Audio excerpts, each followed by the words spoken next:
पहले इस चीज़ को। अब यूजेस ऑफ परगेटिव्स कहाँ कहाँ यूज़ करते हैं। फंक्शनल कॉन्स्टिपेशन मैंने पहले ही बता दिया था, ड्यू टू एनी रीज़न, मतलब नहीं, due to no organic cause, हमें रीज़न पता नहीं है फंक्शनल कॉन्स्टिपेशन में। सो या तो ये स्पास्टिक हो सकता है स्पाज्म की वजह से, या फिर ये एटोनिक हो सकता है ऐसे, या तो स्पास्टिक या फिर एटोनिक, बिल्कुल ठीक है, कोई टोन ही नहीं। Spastic constipation irritable bowel syndrome में स्टूल्स आर हार्ड, एकदम कड़ी टट्टी होती है, राउंडेड स्टोन लाइक, पत्थर जैसे होते हैं, डिफिकल्ट टू पास। मैं भगवान से मनाता हूँ, हे भगवान किसी को प्रॉब्लम ना हो, बहुत बहुत तकलीफ दे चीज़ होती है। इसमें फर्स्ट चॉइस लैक्सेटिव क्या होता है इरिटेबल बावल सिंड्रोम में, स्पास्टिक कॉन्स्टिपेशन में, डाइटरी फाइबर। सबसे पहले आपके पास मरीज आएगा ना, तो आपने उसे कुछ कहना ही नहीं, उसे पहले पानी खूब पियो और खूब पत्तेदार सब्जियां खाओ, खूब सब्जियां और फल खाओ, तो हम फ्रूट्स और वेजिटेबल से पूरा डाइटरी फाइबर बढ़ा लेंगे।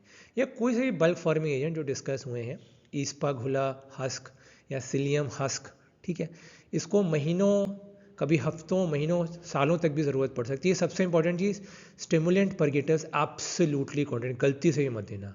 Stimulant purgatives are absolutely contraindicated in spastic, क्योंकि ऑलरेडी स्पाज्म है और हमको उसको स्टिमुलेट परेशान नहीं करना है, ठीक है। लैक्टुलोज दे सकते हैं as an alternative, but first line आपको याद रखना है बल्क फॉर्मिंग एजेंट्स, ठीक।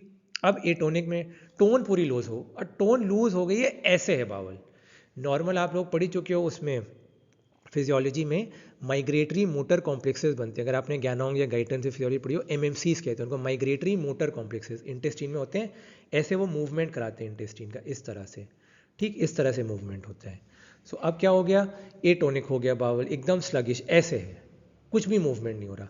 अब ये किस किस में होता है, पहले तो बूढ़े औरतों में, बुजुर्गों में, बूढ़े बुजुर्गों में मतलब औरतों में, आदमियों में होता है, या कोई बहुत देर तक बेड रिडन हो, अगर बिस्तर पे लेटा होगा तब होगा, या कोई लैक्सेटिव को अब्यूज़ करे, मतलब जस्ट फॉर द सेक, मतलब मोशन हो रहा है उसको, ठीक, फिर भी वो लैक्सेटिव को अब्यूज़ कर रहा है या कर रही है, ठीक।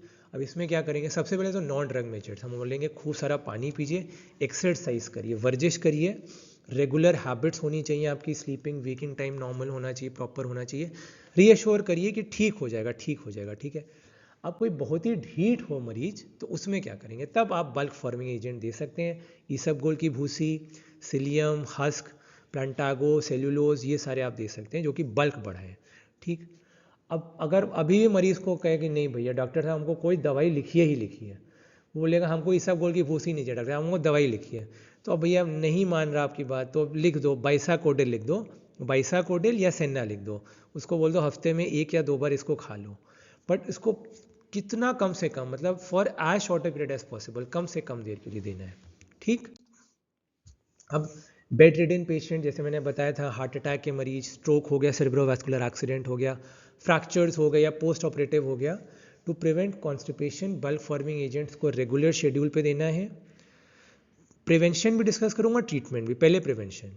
बेड रिडन मरीजों में अनफॉर्चुनेटली मेरी नानी जो थी उनका फ्रैक्चर हो गया था, एंड उनके आखिरी लाइफ के ईयर्स वर क्वाइट पेनफुल, वो पूरे बिस्तर पर ही रही थी सालों साल। She used to feel very guilty and bad कि वो बेचारी चल नहीं पा रही थी वॉकर से, and my mom was the best, मतलब मैं, my mother is my pillar of strength. उन्होंने उनको हमेशा उठा करके, मम्मी उनको नहलाती थी, उनको पोटी सुसु कराती थी मेरी नानी को, तो उनके साथ ये होता था because she was totally bed ridden. So bulk forming agents भाभी को दिए जाते थे ऑन अ रेगुलर शेड्यूल, क्योंकि वो बेड रिडन थी। फिर docusates, lactulose and liquid paraffin alternatives दे सकते हैं। ट्रीटमेंट ऑफ कॉन्स्टिपेशन के लिए क्या देंगे, एनीमा, सोप वाटर या ग्लिसरीन का प्रेफर्ड होता है। बाइसाकोडेल, सेना या लैक्टुलोज को भी यूज़ कर सकते हैं। उसके बाद तीसरा use, to avoid straining at stools, hernia मैंने बोला, ठीक है, किसी का हर्निया का ऑपरेशन हो तो हर्निया, कार्डियोवास्कुलर डिजीज़ हो गई, ठीक, आई सर्जरी हो गई, और peri anal afflictions, peri anal affliction से पाइल्स, हीमोरॉइड्स, पता है वो क्यों होता है हेमोरॉइड, एक्सटर्नल हीमोरॉइडल वेन्स का डायलिटेशन, वो सब पढ़ चुके हो एनाटमी में। एनल फिजर हो गया, एनल सर्जरी हो गई, सो उसमें एक एडिक्वेट डोज चाहिए बल्क फॉर्मिंग एजेंट का, लैक्टुलोज दे सकते हैं या फिर डॉक्यूसेट्स दे सकते हैं। फिर नंबर 4 पे preparation of bowel for surgery, ठीक है, कोलोनोस्कोपी, अब्डोमिनल एक्सरे, ठीक। फिर सलाइन परगेटिव, बाइसाकोडेल या senna can be used, castor oil only in exceptional circumstances. फिर after certain anti helminthics, specially for tapeworm, saline purgative जो मैं बता चुका हूँ आपको, या senna can be use to flush out the worm, worm को भी फ्लश आउट करना, साथ में एंटी हेलमिंथिक सबसे कॉमनली हम लोग जो देते हैं सिंगल डोज एल्बेंडाजोल, 6 महीने में आप लोग एक बार खा लिया करो, मैं भी खा लेता हूँ। पता है क्या होता है, पेट के कीड़े मर जाते हैं। अगर हुआ तो ठीक, नहीं हो क्या की फ़र्क पैंदा है मैनू। 6 महीने में एक दफ़ा खा ली बस, एल्बेंडाजोल खत्म, छुट्टी। ठीक, 1 in 6 months। अब types of stools and latency of purgative action, this is very very important, this whole side is extremely important. ये MCQs, NEET, NEXT, PLAB, USMLE। Soft formed faeces 1 to 3 days में action time लगता है। Bulk forming docusates, liquid paraffin, lactulose. Semi fluid stools 6 से 8 घंटे में काम करते हैं। बाइसाकोडिल, सोडियम बाइकोसल्फेट, सेना। वाटरी इवैक्यूएशन, सलाइन परगेटिव्स 1 से 3 घंटा।